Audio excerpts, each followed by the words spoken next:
2, 1. We are live in the present tense with Sam Stewart at 91.7 FM, WNJR Washington, and online at WNJR.org. What is up, everyone? We've had a few days without an episode. I've been busy with the Red Black World Series for WNJ Baseball, and I'm super excited to be back on the air tonight. We've got a great one lined up this evening.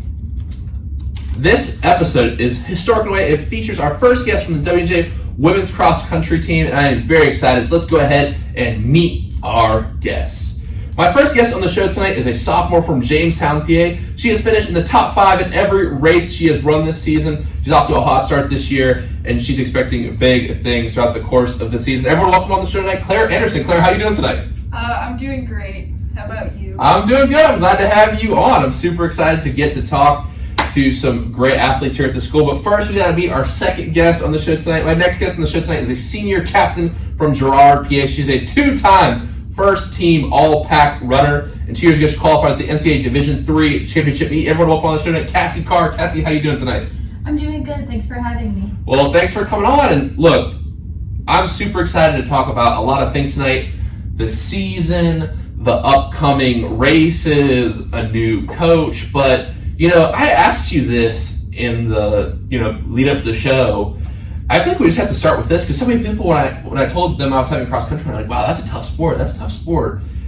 So part of the thing is like, why would you choose to do something so tough? But I see you guys love it so much. So I want to get the background story. When did you feel like you fell in love with the sport of cross country? And Claire, I'll start with you tonight. Well, kind of like how we talked about before, I used to do gymnastics, and then that lasted a few years. But then I wanted to do volleyball, and I was so excited for that. But as Cassie knows, sadly, wasn't my forte. I tried out for the volleyball team, and the coach, she told me, I don't think this is for you, but you should join cross country because they're taking just anyone right now. And I was so hurt by it, but when I started, I didn't have very much success at first, but I was like, I still really liked it. I really liked the people on the team, even though it was a very small school. And I don't know, I just kept working at it. And then eventually, the more I worked, I started seeing results, and I'm like, this is awesome. And really started to fall in love with it from there. That's amazing. Does it feel good, to know that you... I don't know. Do you ever think about that coach anymore that told you to do that? Because you're like, okay, look at me now. I'm one of the best runners in college. Do you ever think about that coach? Yeah, I feel like I do. I can still picture her face. And every time someone asks me how I started, I tell that story and I can picture her face and I think about her. But in a way, maybe it was for the best. You know what I mean? Yeah, really. Wow, what a great story. And Cassie, what about you? When did you kind of fall in love and become obsessed with the sport of cross country? Yeah, so it was definitely a little bit of an accident. I've come from a family of basketball players. That was the sport we were put in from the time we were really young. So I kind of always pictured that as the sport I would follow through with all of high school. But early in middle school, our high school cross coach would always put on a little introductory meet to kind of get interest. And I loved it. I loved competing. I started running some 5Ks on my own. Wasn't ready to give up basketball yet, but in 8th grade, I finally made the decision to start running, and that season I actually did basketball and cross, and then by the time I was in 9th grade, I could tell, cross country, this is what a sport I love feels like. Basketball is a little bit of a chore, but cross, it was just so easy to be motivated and want to go to practice, so I've just kind of stuck with it ever since. Now, one thing, like I said, y'all are 2 of the top runners here on the women's cross country team, and one big change we saw this offseason, we're just talking about for the show. My guys, Coach Marty and Coach Workman, they came on the show, but they found an opportunity somewhere else, and we get a new coach coming in this year. And Cass, I'll start with you on this question. What has that experience been like having Coach Andy Upton? He's got a lot of experience. He worked at Bethany, and not only in track but also football. So he's been around the sports world a long time. As a senior, what was it like getting a new coach? It was definitely a big surprise. Being recruited by Coach Workman and learning under him the past 3 years, it was such a great experience, and I was hesitant to think that, especially being a senior, that a coach would come in and we'd be able to have that kind of connection like I had with Coach Workman, just because it's something that takes so long to build. But Coach Upton came in and he immediately made me feel really comfortable. He called me, explained who he was, asked me about my goals and like was just very open and honest about like I want to do everything I can to help you and the team reach every goal you had, as if Coach Workman was still there, and just really ease that process. He also brought in our assistant coach, Coach Collier. Coach Paul, like he was just our teammate, and I think the combination of him and Coach Paul together has been so amazing. Coach Upton and Coach Paul have both brought in some really good changes, but then having Coach Paul has really eased the transition, helped a lot of continuity stay, and I think has helped all of us be eased like and feel comforted knowing, okay, we have a coach that's super familiar with us, who we are as runners, and then it makes it a little bit less like you have to like explain yourself to like a new coach. I see. And then a kind of follow-up question for you, Claire. What was it like having, you know, a former runner like Paul on your coaching staff? How has that interaction been? Because I know that, you know, he has obviously experienced WJ, knows what WJ is like. What kind of insights has Coach Paul brought?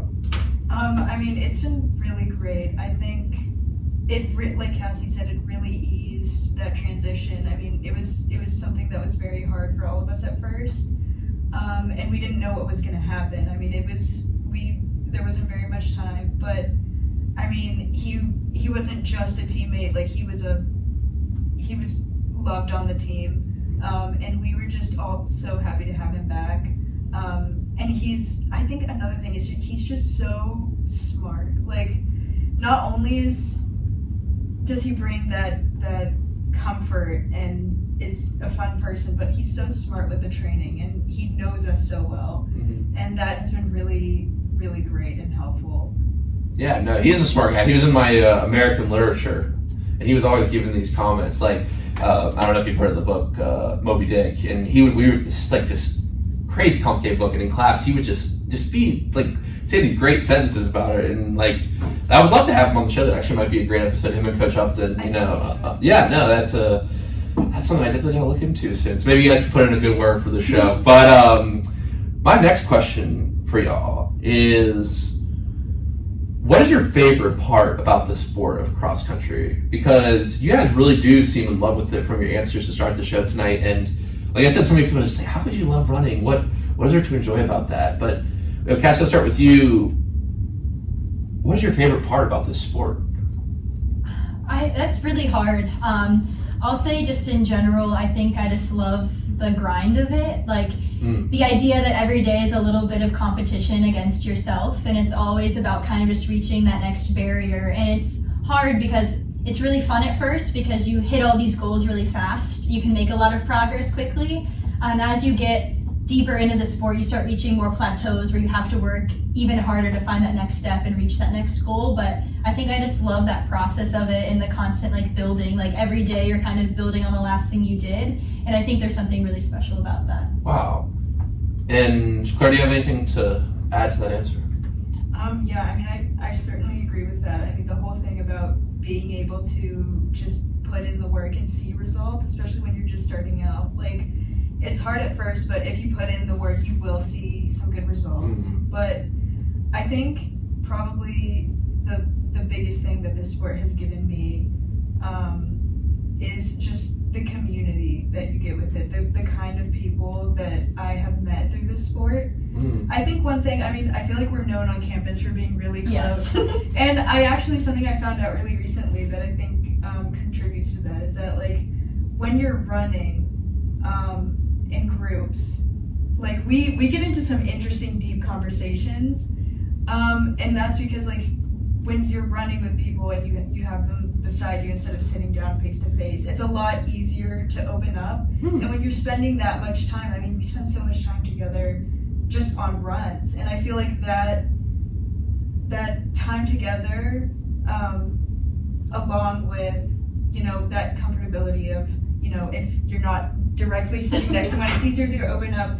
I think that's made us really close. Wow. And I think other sports don't get that. Like, if you're on the court, you're not really, you know, dribbling a basketball and then, like, how do you feel about life? You know? Well, I'd say with the baseball team, we run, and I'm like, so I'm like, how many more we got left? Yeah, workouts are different. We're not asking those deep questions during, like, mile repeats or whatever, but on those long, slower runs where you're able to just talk, like, it's easy to have those deep conversations, and I do think that's one reason why we're so so close on the team. Now, a follow-up. You said with the type of people that are on the team. So what type of people run cross country? They're just silly. They're just silly. I feel like, I don't know, but everyone that I've met has been so hardworking for the most part.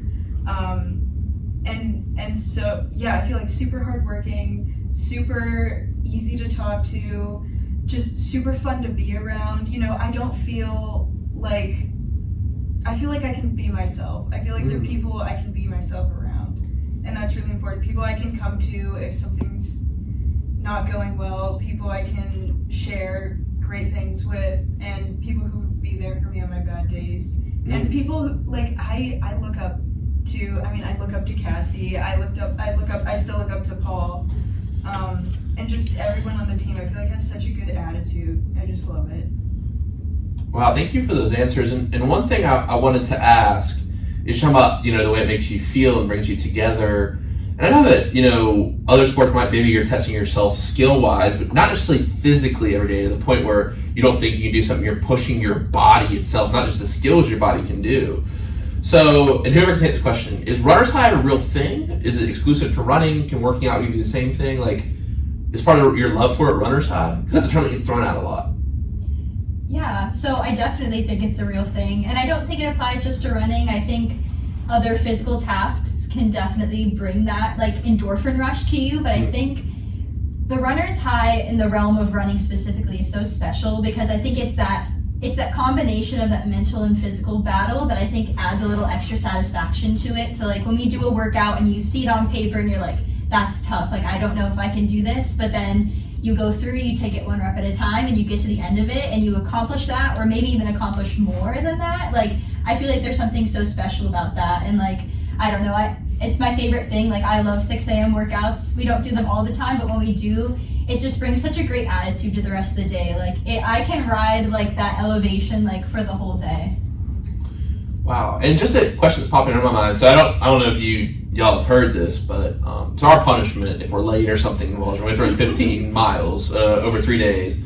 But when Coach Marty came on here, he says like, how do I punish these kids if they're late or something if they like to run? So is there like a activity that you don't necessarily enjoy at practice, or is practice like always joyous like you're describing? Is it like any sort of drill or something you're like, this is tough and like this is gonna suck? Push-ups.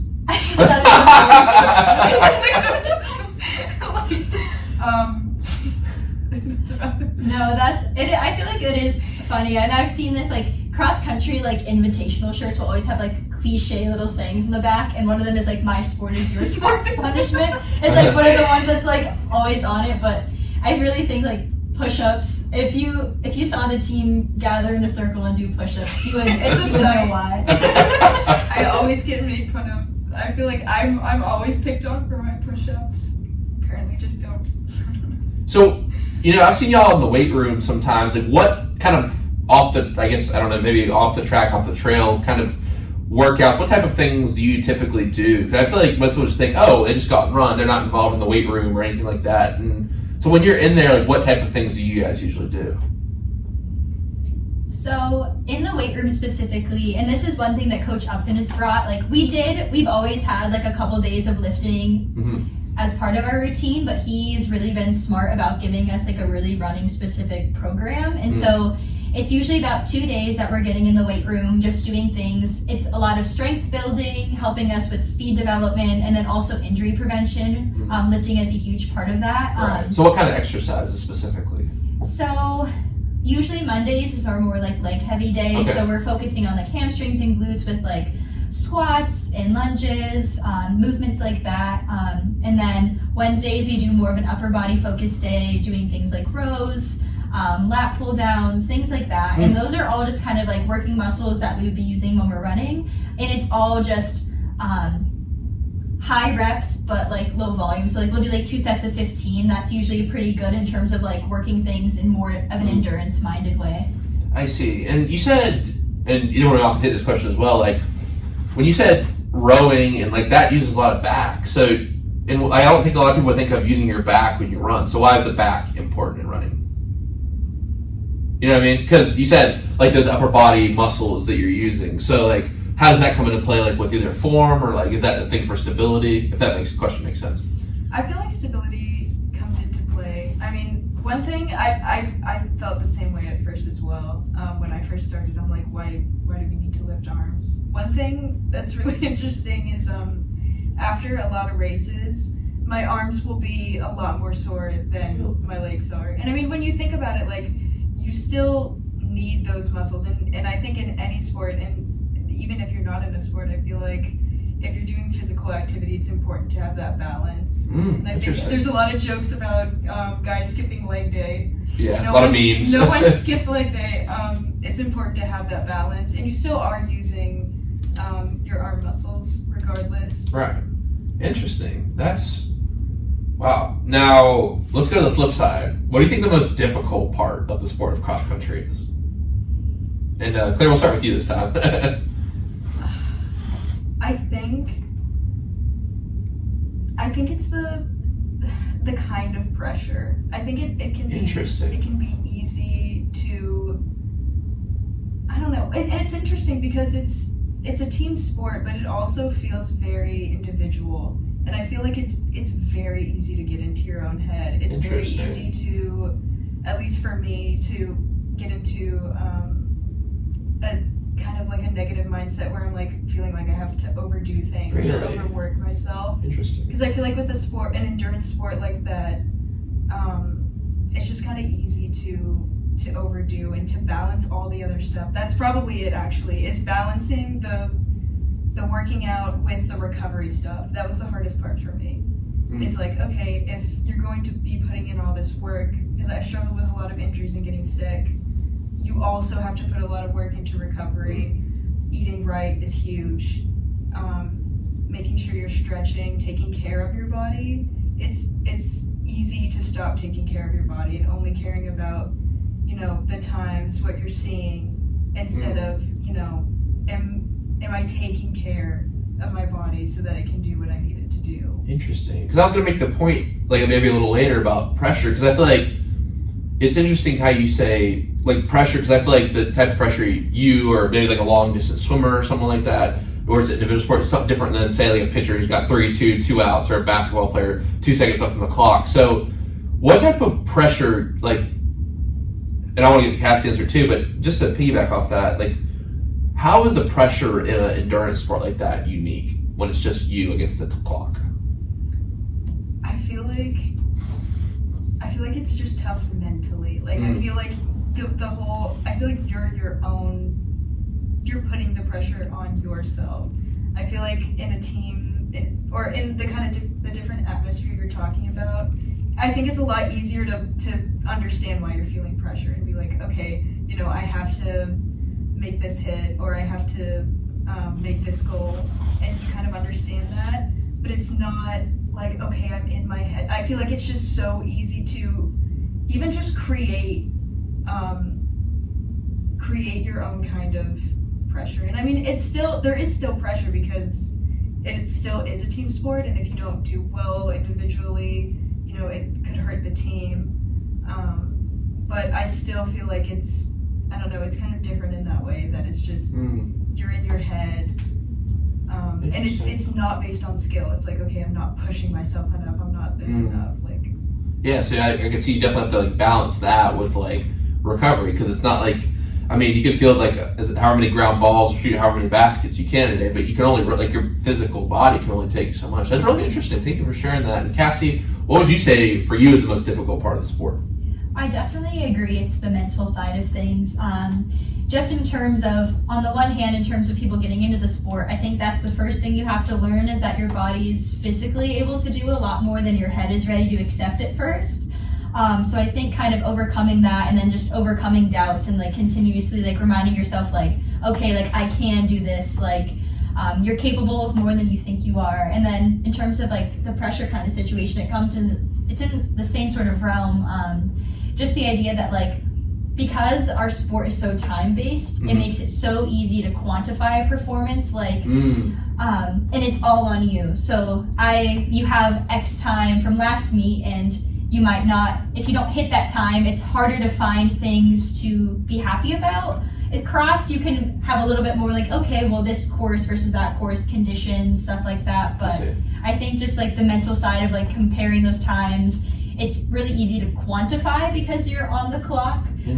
So you kind of have to fight those internal battles about that. Wow, too great, because I didn't even think about that, because like, I don't know, and let's just use an example of basketball. Like, if you miss 10 shots but hit the game winner, like that's seen as like still a good performance, you know what I mean? But like, I'm sure like what you're saying is like, maybe you still like run well for how you're feeling that day in the course, but you're like, oh, I didn't hit that time. So it's like easy to compare. Yeah. You know, there's no like, oh, but I did this in the right moment. It's like just one, man, because I think a lot of people think about just like the physical pain. And like, I guess like I can ask about that. It's like when you are on the course and you're feeling in pain, you're tired, your legs are sore, what type of things do you tell yourself in order to push through those tough moments like you're talking about? And whoever can take this one first.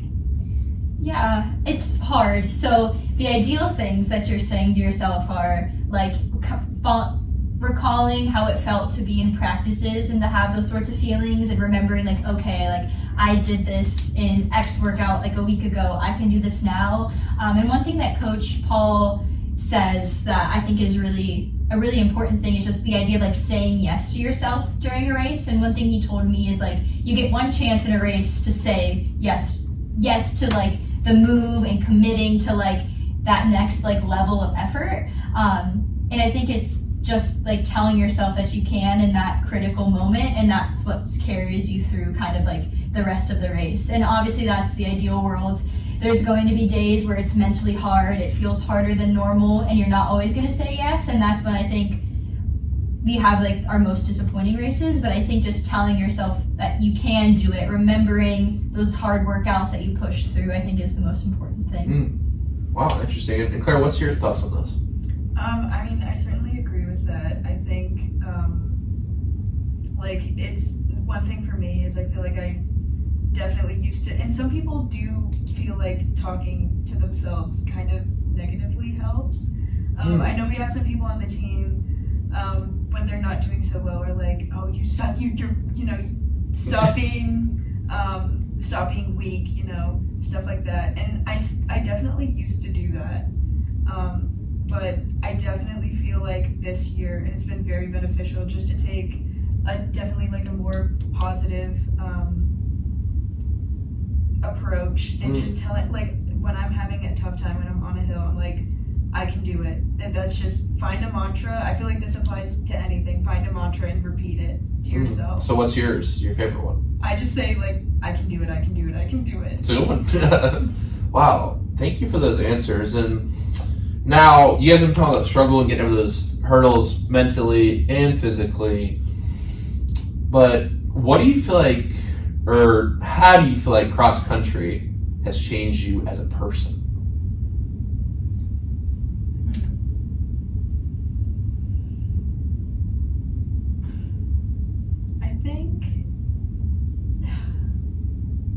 I think it's made me, I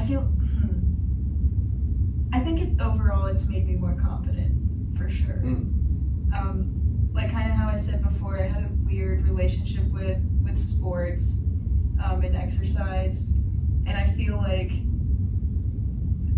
throughout my life, I feel like I've always been like, oh, this, everything I try, I was like, this just isn't for me, this just isn't for me, and I feel bad, and get back up and think like, okay, well, what else is there? And then when you're running out of options, it's like, well, what am I good at? And I think that finally finding this like really gave me purpose, and I feel like I found other things now at this point that give me purpose. But I think initially this really showed me like, okay, like I can do something that feels important to me and that I feel like makes an impact. And I feel like that's made me a more confident person. Wow, that was a beautiful answer. Thank you so much for sharing that. That was amazing. Great story. Wow. And Cassie, for you, how do you feel like it's changed you as a person? I think the first thing that comes to mind for me is just like the idea of resilience. I've definitely been a more injury-prone runner, especially in college. It seems like I have a couple injuries a year that take me out for a good amount of time, but I think what that's really taught me is, as much as that's a really difficult experience just because of how much I love it and I love training, I love competing, so when that's gone for a little bit, it's hard. It really teaches you to kind of remember why you're doing things. Like, when I don't have it, it reminds you how much you love it, and so it makes you appreciate it even more, and I think I've been able to take that into academics, and like when I'm thinking about things I want to do after graduation, like it definitely, like, I want something that when it's taken away from me that I want it back, and I want it back bad enough that I'll do whatever it takes to get there. Wow, and that's two really, really powerful answers. And I've heard the word grind, I've heard the word resilience used tonight. So if we go to the base level, the deepest, most level in your mind, what fuels you as a person? And whoever can start on this one. This could be an interesting question to consider.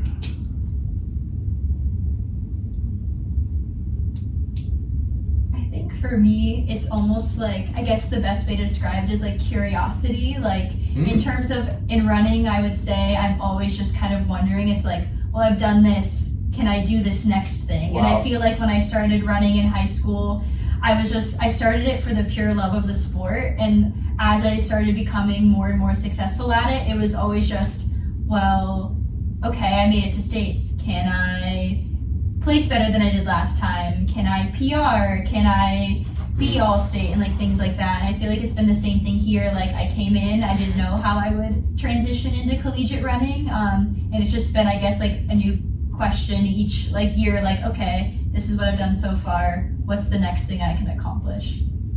Wow, that's a great answer. Curiosity.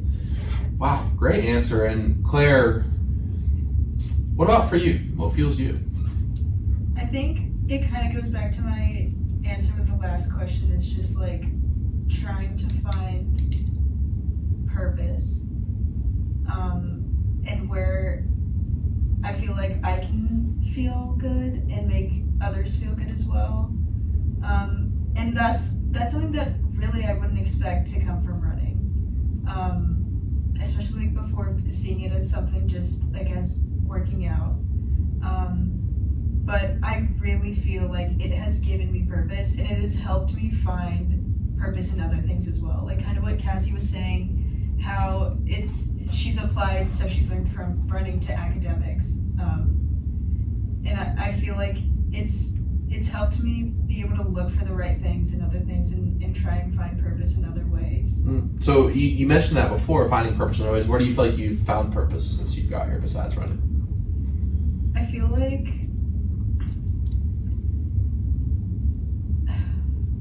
I'd say like with my education, because I have like kind of a unique history with education. I was homeschooled until I was around like 16, but it was very, I'd say it was not very strict. We didn't really have a curriculum.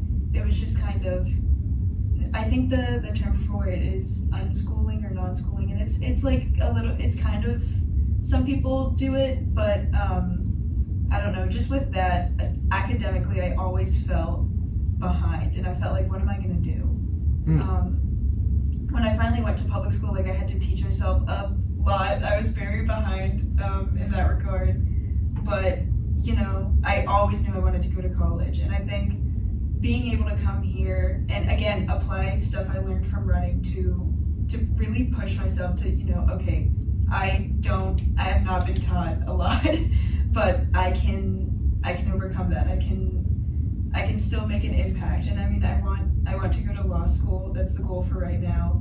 There are times where I haven't been sure of that, but I think like with the staff here, the classes I've taken, it's just really inspired me, and the things I've seen, I feel like that's my purpose in life. Wow. And I really want to overcome basically the challenges that I feel behind in that. Wow, thank you for sharing that answer. That's very, very powerful stuff. And I'll start with Cassie for this question because she's our resident senior here. And then I'll move to you, Claire. But Cassie, how do you want to be remembered at Washington and Jefferson College? That's a good question. Thank you. I think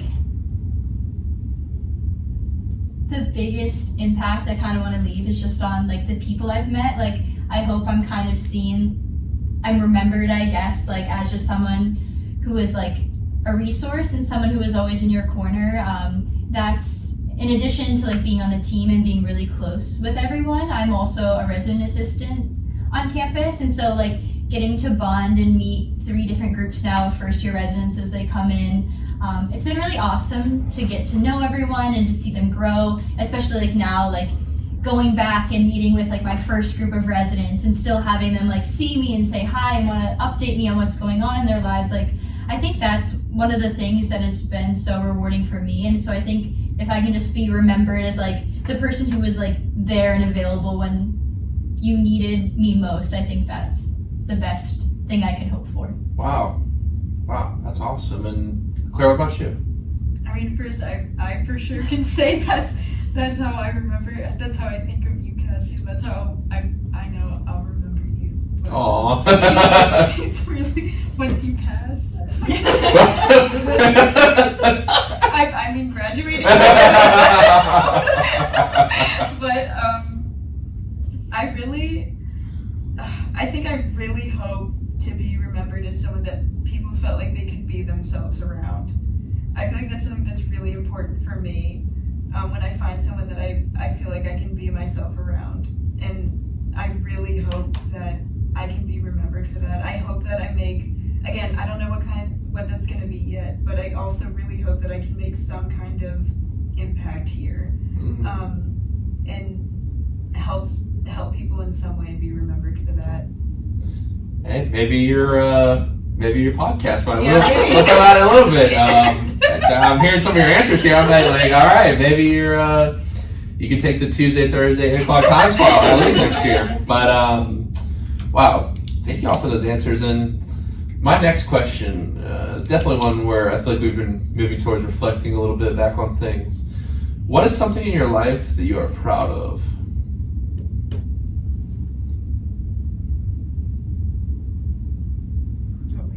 That's a tough one. If you're ready, you can go. I have to think about that for a second. I think along with its challenges, it's still where I feel like I'm not where I want to be. I think I'm most proud to be a college student, considering Awesome. like my history with that. Wow, that's amazing. I just met you tonight, but I'm proud of you. That's awesome. And Cass, what about you? That's tough. I think what I'm proudest most of is just never giving up on things I was passionate about. And so like whether or not like this applies to like running, like academics, like I guess going back to like talking about like being injury prone, like I feel like I've had friends or I've known people those injuries, like especially when they're long and drawn out, can be really hard. Like when you're 3 weeks, a month into like cross training, your pain isn't any better, and you're not sure when the next time you're going to be able to run is, like that's a really hard place to be at. In our sport, like even once you're running again, it takes weeks, a month, if not more, to get back to where you were beforehand, and that can be when running is your outlet and your passion, that can be a really mentally tough place to be in. And so I think just the fact that I've been able to fight through all of those times and still find a way to get back and competing at the level I was before, I think I feel like that's probably what I'm proudest most of. Wow, that's awesome. And for you, what kind of injuries have you experienced, like here specifically at Dubjay? Oh, a lot. Most recently, it's been a couple rounds of some stress fractures. But besides that, it's a lot of just like muscle overuse, like tendonitis kind of things, which are some of the more frustrating ones just because they're so intangible. It's just like, we're not sure exactly what it is, but it's probably this muscle and it's overused. So all you can do is rest it until it hopefully feels better at some point.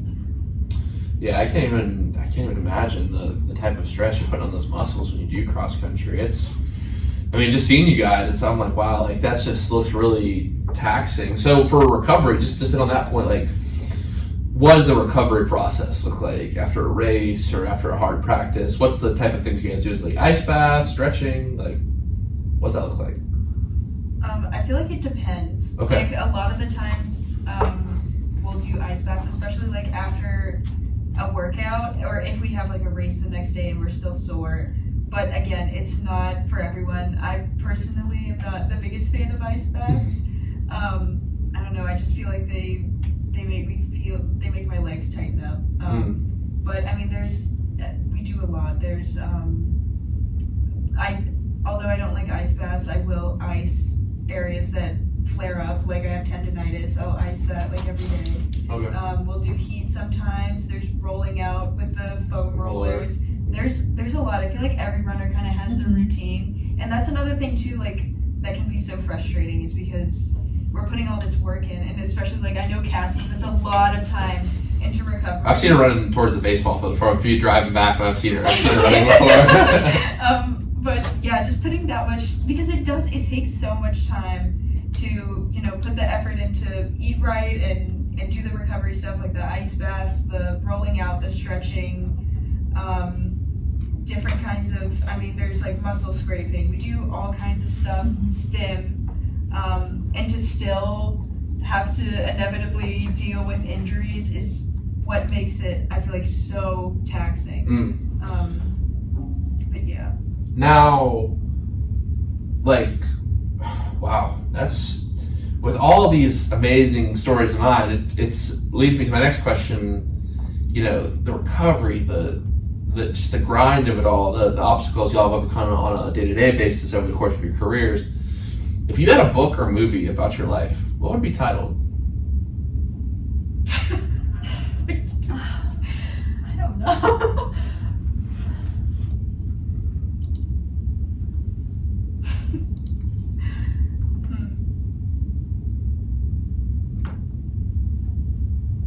It could be a tough one.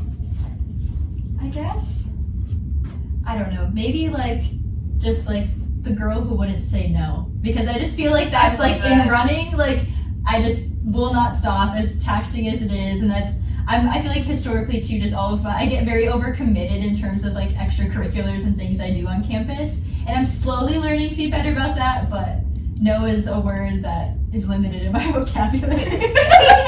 Wow, you said the girl who wouldn't say no. Is that what you said? Yeah. Wow. It's a good one. I do really like that. I have no idea. You can share it with me if you want. I kind of want to. That's the thing. I don't know. Breaking Bad. I don't know. That's interesting. No, that's funny. Wow. It's okay. No, that could be a great one that encapsulates both your lives. Because I feel like you guys have both just, shown so much resilience just from the stories you're telling, and it's awesome. And that answer you guys answered, a similar thing, and you guys just the mindset is so similar. So I'm wondering, and I like this question. You're always asking pairs come on here who were, full of chemistry. What was the story of how you met? What was your first impression of each other? So, I'm interested to hear your perspective on it, because essentially I feel like our friendship has had phases, because first Claire being a recruit and trying to get her to be on the team, and then teammates RAing, and I feel like now we've hit a new level of friendship. Yeah. But I just remember, so having Claire on campus as a recruit, Coach Workman was very excited because she was such an impressive high school athlete, and we were just we need this girl. Coach Workman was probably talking her ear off. Yeah, so it's funny that I don't know if you were at that thing last year I hosted where I made that joke about Coach Workman and Coach Marty. No, but I just remember meeting her and having her come on campus, and she was so sweet, and I just feel immediately I could tell she would fit in so well with the team dynamic we had, because she was just so bright and full of energy, just so funny, nice to be around, was wearing platform Converse, which is always a plus in my book. But yeah, no, that was great. And then just having her come on campus, all of that was true and more. Just such a light to be around, such a hard worker. Claire also, her first year, dealt with her share of injuries, and just watching her overcome that and really grow and like find a place on campus has been so rewarding, both just as a teammate, friend, and then also getting to be her RA last year. Wow, that's awesome. And Claire, what about you? Did you not like Cassie at first? So you can say that. Okay, I remember because Workman definitely used you as a selling point, and oh my goodness, I was so nervous. I was so intimidated, and that's the thing too. Was meeting you at first, I was like, you were a lot, I guess, nicer and more welcoming than I thought. I don't know. Wait, you saw her and you thought she was gonna be nice? Well, no, it's not that. It's just like usually, I don't know. I feel like when I hear about someone who's so impressive, I'm okay, so I'm gonna be, I don't know, embarrassed somehow, or I don't know. But I really, and I remember when we went to, was it Crazy Horse? Yes. Yeah, and that was when I'm like, I love her. I remember we played the Wordle. Yeah. And I can't remember what you got, but you got some kind of like, did you get like a latte? And we were talking about coffee. Yes. And that's the thing. I think you definitely came off to me as someone who, like, obviously was really hardworking, but also just you came off as very responsible. And I think that's the one thing in our friendship is that, like, I think before I saw you very much as someone like, okay, you were so fun to be around, but you were also very responsible, very on top of things. Someone like I still look up to you. Like I look up to you so much for how well you do academically, how dedicated you are, how hardworking you are. And I was just like, how am I ever like going to compare?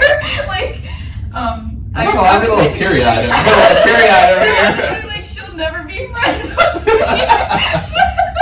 And that's the thing. Like, I think being able to spend more time running together has really. I mean, I feel just so much more. And that's the thing, because you were always. Because anytime that we would talk last year, I feel like we would talk for a while and get along like so well, and then it would just. I don't know. I feel a lot more. I just feel like our friendship is on a different level, and I'm just so grateful for that, because I was just always very like, there's no way that you would be friends with me. Like, I could never. Wow. Yeah. Thank y'all for sharing those stories, and we're gonna head to break here, but thank you. We're gonna get to some fun stuff after the break. We went through a lot of deep stuff here in the early part of the show, but don't worry, I got some really, really fun stuff we're gonna talk about as well after we listen to some music here. But of course, it's time for trivia here on the Present Tense. How this works, I'll give you your 2 trivia questions for the break. We listen to the music, come back, and you guys see if you can go for 2 for 2 tonight. So, are you ready to hear your trivia questions for the night? Yes. Okay. I hope you say yes. I'm gonna read them. So, all right. Let's start with the first one. What is the longest hiking-only trail in the United States? The Appalachian Trail, B, the Continental Divide, C, the Pacific Crest Trail, or D, the Southern Trail?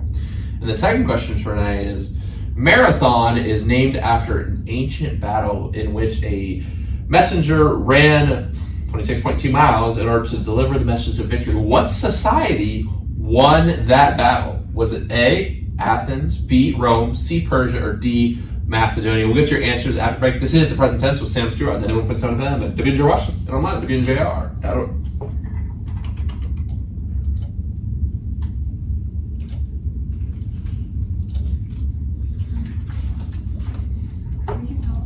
Yeah, you can talk. You can talk. It's easier. I would say it's easier to tell when the light's off, because it makes a sound, goes, and then like the light comes on. You know what I mean? But I guess there's some electrical problems or something's been going on. So no, you're all good. I'll think about the trivia. Are we allowed to talk about it? You're allowed to talk about it. You're not allowed to research it, but you can work together, or you can answer it individually. It's up to you. But a lot of people work together, so. I feel like it's the That was my first thought, because that was the first thing that was said, so I don't know. Well, I was thinking that, and then for the second one, I don't know. I feel like my thought is like Athens. Athens seems good. Rome, because the Roman Empire. How many times have you got the Roman Empire? A lot. What is your Roman Empire? I don't know. That's Maybe after talking about how far I've come academically. Oh no, he's asking trivia questions. I like Appalachian Trail for that one. Yeah. I think this is good. So I had to clarify because I had to make sure I included hiking only because there's actually trails that run from west coast to east, but like they're like have like roads that you access roads and stuff that go for long stretches and like that you can drive your car on. But these are the only hiking or jogging only trails. I'm gonna jog the trail. I actually read a book about a guy who did. No, I've seen some really cool documentaries of people like going Like for trying the to break the records. record. Yeah. What was this one called? It was by this guy named Scott Jurek. It was really good. I read it last winter. It was a sweet book. But yeah, and then I read have you guys heard of Wild by Cheryl Strayed? She hikes the Pacific Crest Trail. There's a movie with Drew Barrymore, I think, where she played it. But this woman, she hiked the Pacific Crest Trail by herself back in the 80s when there was no GPS. Yeah, it was interesting. So I'm more into like the hiking side of things, not really running, but I thought it would be an appropriate question for people who run. I want to do more hiking. It's fun. There's a lot of good places around here. Cross Creek, We did Mingo Creek. the Mingo. Our freshman year, me, Hannah, and Gannon did like the whole big perimeter trail. Really? It was, I can't remember how long it was, but it took us all day. You did the whole, there's a lot of just little trails you can go. No, we did the big perimeter trail, and like we started at like 10 a.m., got done, and it was dark at like 8. Oh my Ooh, me and Abby went to Raccoon Creek a couple weeks ago. That was really cool. I'd never been there. Obviously, Cooper's Rock, Ohio Pile. I like to get off campus. I haven't been to any of those spots, and I need Ohio to. Pile's was great. And we almost go there last year. Why didn't we again?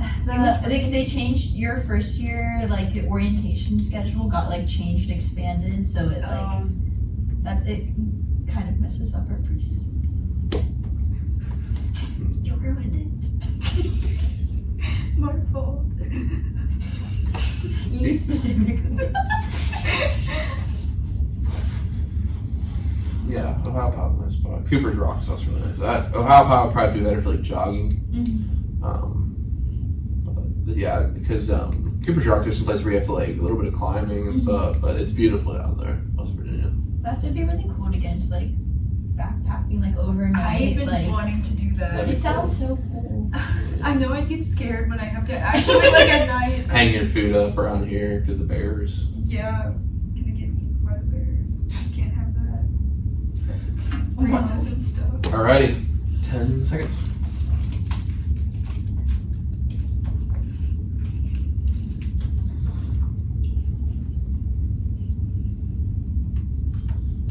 We are back in the present tense with Sam Stewart, 91.7 FM at WNJR Washington and online at WNJR.org. Today we're talking with Cassie and Claire from the WNJ Women's Cross Country Squad. And before the break, we asked Cassie and Claire their trivia questions for the night. The first question was, what is the longest hiking-only trail in the United States? Is it A, the Appalachian, B, the Continental Divide, C, the Pacific Crest Trail, or D, the Southern Trail? The Appalachian. That's correct. One for one tonight. See, when I looked this up, I was pretty sure it was Pacific Crest, but I think because you get that curve, you up into Maine. So, correct. And like what I was saying for the viewers at home, there's actually longer ones that run from east to west, but they're not hiking only.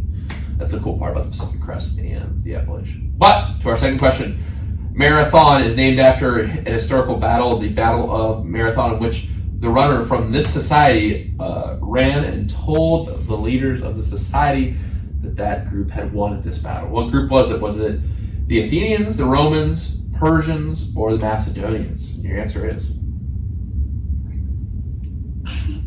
Athens. that's correct. 2 for 1. I almost second guessed it right at the end. That's the worst. That's the worst when people second guess it right before the thing, because it's like we have like 4 minutes during the break, so like people like second guess it. But very good. That's awesome. And the myth is that the runner passed away actually after running 26.2 miles. So, but I was reading there's some really different like historical accounts of it. Pretty interesting. But anyway, first question right now: what's your favorite music to run to? Because I usually just do like, what's your favorite musical artist, or what? It's considered a question of musical artists. But if you had to pick an artist, let's just say this: if you only had to listen to one artist while you're running for the rest of your life, every time you want to run, you had to listen to this person if you're going to listen to music. Who would it be? Pitbull. That's like upbeat. That's upbeat music. You know what I mean? Like on a run. I assume. Fireball by Pitbull. Oh, it's Lady Gaga for me. Really interesting. Yeah. I feel like she's got some sad. I feel like she's got some sad songs though. Or, You know, sometimes the On the feels run? fuel the run. wow. That's deep. That's deep. That's deep. Now, what's your favorite movie of all time and why? I just like to know what people's favorite movies are. I feel like mine's very obscure. Okay, I like that. It's called A Good Year. It's basically it's about this guy. It's so random. I literally only like it because I don't know. It just reminds me of my childhood. Like my mom would always put it on the TV and we'd watch it. It's got Russell Crowe in it. Yeah. And It's like a romance comedy. they go to France and he like he's going to sell this house. I mean, he's this big corporate guy and he's going to sell his old uncle's home in France. And then he meets the people who are working there. He becomes really close with them, and then it's this whole thing where he becomes this better person and decides not to sell the house. And it's a really nice story, and I just really like the cinematography in it. I really like the way it looks, and the way it's filmed. And I don't know, the story's just really comforting to me, and it's fun. So, I don't know, it just reminds me of my childhood. For some reason, we played that around Christmas, even though it has nothing to do with Christmas. It's like the Hallmark movies. They always seem Yeah. like Christmas. You know what I mean? Interesting. But yeah. Very cool. Cassie, what about you? I have a lot less deep of an answer.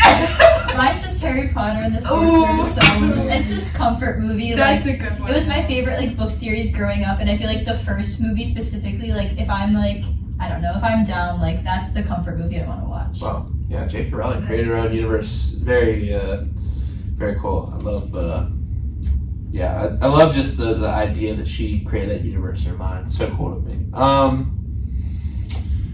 Let's go with this next. What's your favorite season to run? If you had a season to pick, you'd run in this season pretty much all the time. What would you want to run in? Fall, spring, summer, winter? Fall. Yeah, absolutely fall. Yeah. Especially around here. Yes. And the trees are starting to turn. It's that time of year. I mean, it's real nice. So yeah, it's specific temperature you like today, like high 70s. Is that too hot?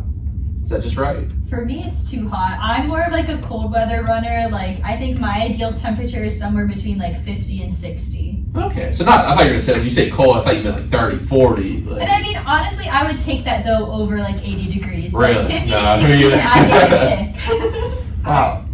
Yeah, I cannot. My body shuts down in the cold. I can't do it.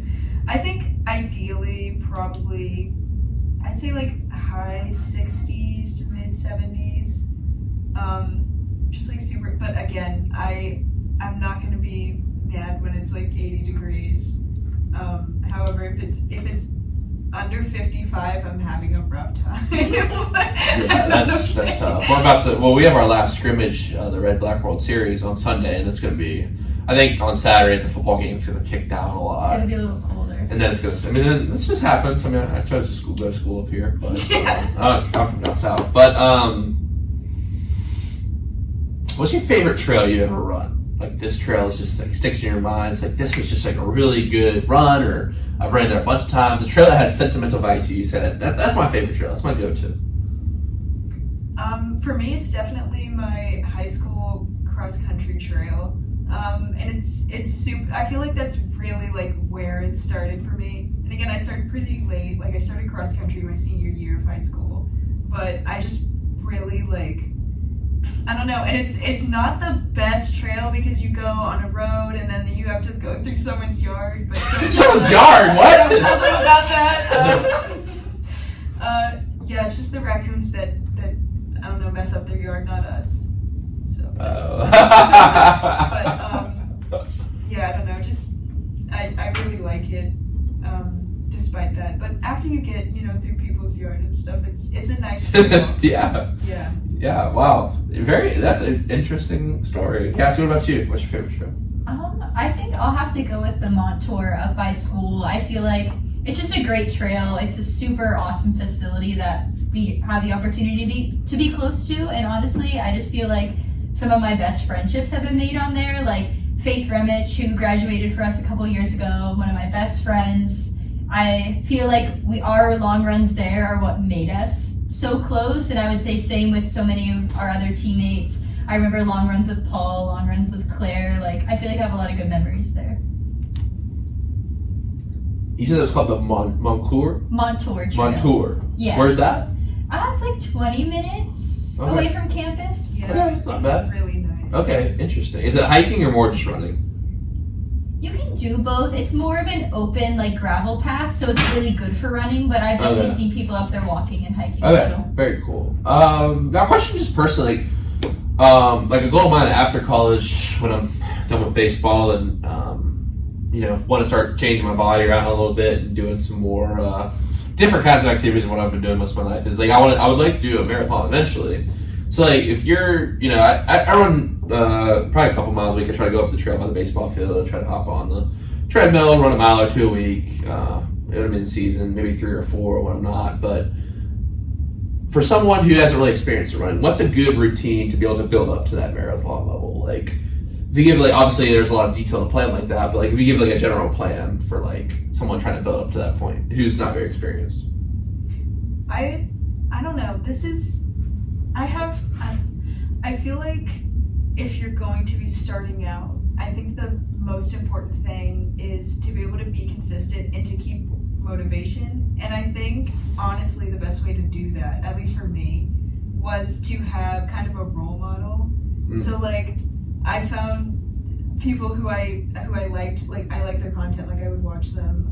There are people on like YouTube who post their running journeys, and watching those videos and watching people who I really enjoyed their content and looked up to them was like really motivates me. Okay, I'll have to check that out. I mean, I'm sure to see YouTube's like runner's journey or something like that. Yeah, interesting. Or just, I'm drawing a blank right now, but there are really a lot of good ones. Wow.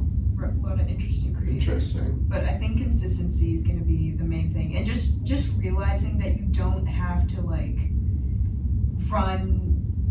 It's not like, okay, I have to run like 5 miles every day. I started out by doing like run walk intervals for like a 5K. Okay. And just kind of building that up and not putting too much pressure on like, okay, I have to run a certain amount of miles every day, like being able to consistently build up. And I feel like the biggest thing with that is being able to keep motivation with that and having people that you're like, okay, they did it. I can do it too. They motivate me. Stuff Interesting. Like that. Now, for you, Cassie, what is like your guys' typical week as people who are really, really good at cross country and good at running? Like, what does a typical week like? Like, what do the long days look like? Short days over the span of a week? So a week for us, so like we'll use this week for an example. So a week when we're not competing on Saturday, usually it looks like about 3 workouts. So that usually starts with Monday being our off day from running for most of us, maybe a little bit of a cross train or a very small run for some of our higher mileage guys. And that's our like lift, bands, like cross training kind of day, just strength building. Tuesdays are usually our main workout for the week, so that's going to be a longer day, our hardest day. Usually doing some stuff up at race pace and just really like getting a hard effort in. Wednesday and Thursday end up being like an easier mid-distance kind of day. So for us, like anywhere in the range of like 5 to 7-ish miles. Fridays when we're not competing, Fridays or Saturdays become like a second workout, a little less intense, but still getting a good effort in. Whichever day isn't the workout is another easy day. And then Sundays are always our long day. And so this week, because we're not competing, that's going to have like a little bit of a workout in it, just some like pickup miles, nothing too crazy, but that's always our longest day of the week is Sunday. Wow, very interesting. That's just the routine. It's just so amazing to me that y'all run just that much in a week. I don't really have anything else to say with it. But my next question for you guys, kind of moving away from the running topic just for a second, what is something in your life that you haven't got to do yet that you want to do?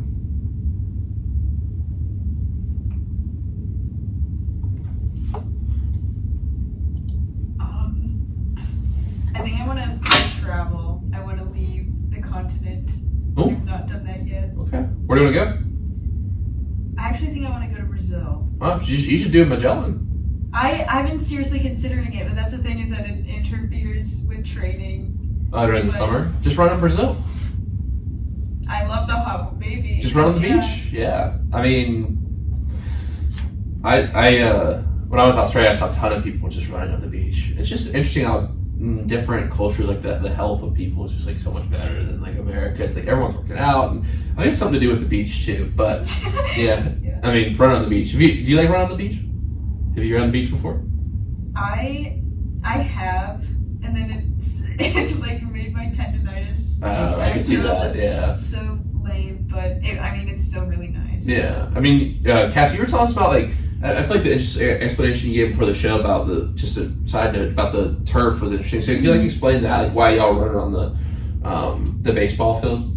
Yeah, so I think the biggest thing with our sport is like maximizing longevity, just because especially for our distance runners, we're in season all year round. We're taking minimal time off. So we're doing as much as we can to reduce impact. So here we're running on a lot of concrete, so whenever we can. This was actually new for us, getting up on the turf up at the baseball and soccer fields. Coach Paul got up there early, set up like a nice loop for us, and we did a workout up there just to, one, take away some of that impact, and two, just that softer surface is a little bit more simulating what our race environment would be like on grass. Interesting. And one thing we're also talking about is like you guys have done some track events before, so like what is the difference, obviously besides one's through the forest and one's on a nice track? Like it sounded like y'all kind of preferred cross country because it is the variety in the course. It's definitely, if you ask any distance runner, it's going to be 50-50 split, and what their split is, they're going to be passionate about. I am passionately a cross-country person, and like the biggest thing is it's just so much more like, it's more mental, it's more in the moment, because cross-country courses are so different and variable. The weather, how hilly they are, the competition you have there. It becomes much more of a like battle in the moment versus getting like really caught up in like times and splits, like what you can do on the track, which makes it nice because you have a little bit more control, but it puts a little bit more pressure in the time side of things. Claire, what about you? Are you a cross-country person or a track? See, that's the thing. I was always very passionately cross-country, but I don't know, after last track season, I'm kind of like, maybe I like track better, but now I'm back to cross-country, Okay. I think. It's more fun. So whatever you're just doing at the moment, that's what you're I think that's good. There's so much to it. I'm like, cross-country's the best, but if you ask me... Living in the present tense. There you go.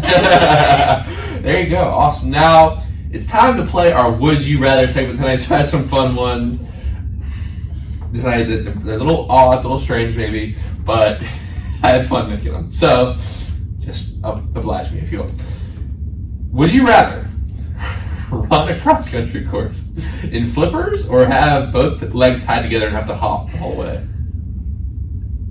I think flippers. I was gonna say flippers. Interesting. And I feel like at least you could get maybe a little bit of a run going, but like if the legs were tied together, you'd just be like hopping the whole way. Yeah. That would be... I would say hopping, because I've worn flippers. Like, I was just wearing flippers this summer. I'm like, it is hard. I was really falling down every step. So like, I don't know. I feel like I'm going with the jumping.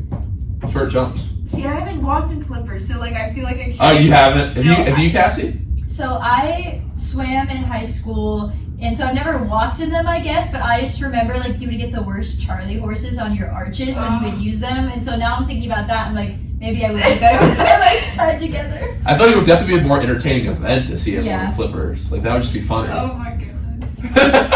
What did you come up with her? No, I was thinking of all these different shoes. I was like, flippers would be really hard. What about flip-flops? Would you rather run flip-flops than those two options? Everyone makes fun of it. I mean, I'm sure you know this. Abby makes fun of me all the time for wearing flip-flops. Because one, like, I feel like it just kind of reminds me of the beach, but, like, do you feel like you could run in flip-flops? So, I mean, I guess they're not flip-flops. There are runners who will run in sandals. Like, that is a thing. Yeah. Like the guy from Athens. Yeah, it can be done. I don't know if it's for me, but... That's the thing, yeah, it has been done. So Interesting. Very cool. I did not know that. Well, okay, if you guys heard of this, Coach Daza, the wrestling coach, I was telling you about before, he's one of the subjects of my documentary, but he's big into strength training and things like that. He's his own company, but his big thing is grounding. You heard of grounding? Mm-hmm. So basically, and there is real science behind this. I'm not going to explain it perfectly, but So basically, when you walk around barefoot or run barefoot on the grass, the ions from your body and the ions from the ground kind of form together in a different way that doesn't happen when you have shoes on to actually help your muscles recover. So people have like started going around walking for like 30 minutes just in grass because of the charge from the earth is different from the charge from your body. That's interesting. Look it up. I mean, No, yeah. it's not just, I'm not just spitballing. It's a thing. Another thing is like the ocean kind of is the same thing, but like for recovery, maybe you could like look into it. That's in high school. My coach would have us at the end of like hard days, especially. We would do barefoot strides, and I don't think my coach was thinking anything about ions when we were doing this. It was always nice for recovery. Yeah, no, that's it's something too, because I feel like just from a philosophical, like just being connected to the earth, you know what I mean? Something to it. No, that's the thing. I've heard about people doing that for different reasons, but never for that. It's cool. Recovery, yeah. Because I feel like also like shoes, like the modern shoe doesn't really like fit most people's foot well, and so like when you kind of get some of the impurities out of your foot if you like walk on somewhere like the beach or the grass, like you're kind of using your whole foot. You know what I mean? I think there was a concept a couple years ago that was like that with like the skeleton-toed shoes, but yeah, but I feel like it's more if you're going for like the ions and the connection to the earth. Like I sound like a real hippie right now, but really I'm not just making this up. Next, would you rather question? Would you rather run a 1 mile course with a 10% incline or a 5 mile race with no incline? Oh, wow! I really just butchered that. Would you rather run a 1 mile? Would you run? It's okay. No. It's okay. Would you rather run a 1 mile course with lots of hills or a 5 mile course that's flat? I think a 5 mile course is flat. Yeah. I don't know. And this is where I go back and forth with myself whether or not I think I do better on hillier or flat cross country courses, but I feel like I'd go with the 1 mile with hills. Really? I think I like the strength like portion of it. Like it adds a little bit of that like mental like toughness to it. I don't know. That would be such an interesting race. That's so imagine, foreign to me. What, the hills? Like a 1 mile hill race. I see. Yeah. Interesting. It's like that song, Stranger Things, running up that hill. Running up the hill. That's literally me when I'm running up a hill. She's a woody. What are you saying? She's woody hitting goody. Literally hitting the goody. Now, last would you rather we'll play tonight is if you were alone by yourself, would you rather live in a deserted city or a deserted island? A deserted island. I'd say island too. Yeah. Cassie? See, well, I'm trying to think practically and how I could survive on a deserted island. And if I'm in a deserted city, I feel like there's like resources. But island, you could like catch some crab. Have you ever seen the movie Castaway? No. Well, I'm vegetarian. I couldn't. No, not even if you were stranded alone. I'm kidding. Coconuts. Coconut milk. Well, I guess from resources perspective, that's a good point. Solid. But then you have to think, I don't know. Then, like, what do you do when it runs out? Then there's no way to, like, What do you do when it runs out on the island? But I feel like it can regrow. Maybe, I don't know. Well, food for thought. Well, y'all, this has been such a fun show tonight. Thank you for taking time out of your busy schedule. And of course, we got to end with our final segment. It's time for the quote of the day. So what do y'all got for us today? My favorite quote actually comes from a story that my dad tells me about this chemist that he worked with who was Polish and spent like a lot of time in concentration camps. Oh, wow.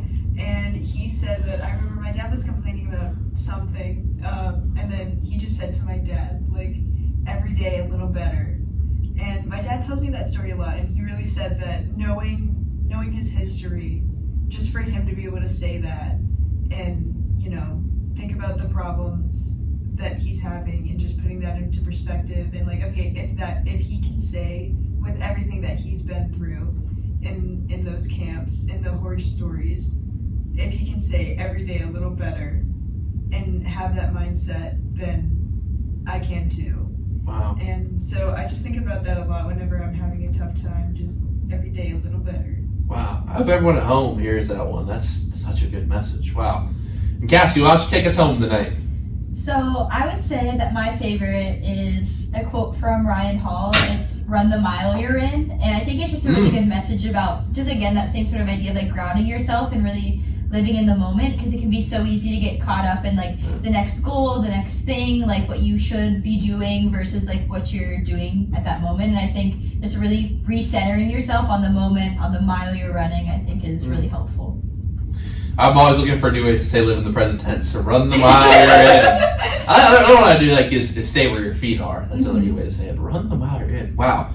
Y'all, thank you so much. Great quotes tonight. Great show. I had so much fun. I learned a lot. You know, and Claire, maybe after the show we can talk about you getting on the air eventually or something. Not to put in spot on air, but I'd love to hear more from you on the air. And you know, thank you so much for joining the show tonight, both of you. And I really look forward to you running the rest of the year. And good luck to you. Thank you so much. Thank you for having us. Yeah, no worries. And we've got some big podcasts coming up soon. Just because of baseball and everything, I've been doing once a week the past couple of weeks. But we'll be back in that 2-episode-a-week format. I've got looking like women's golf and women's soccer next week. And then we've got a little special podcast coming out this weekend for our homecoming. Just something a little unique. Once again, I hope everyone has a fun homecoming weekend. Hopefully the Presidents can bounce back on the gridiron this week versus Allegheny. I'll be there. I'm actually the TV guy. So if you come see me, come talk about sports, come talk about life. But until we meet again, everyone have a great night. Remember to live in the present tense. Wow, awesome show, y'all. That was so fun. Thank you so much.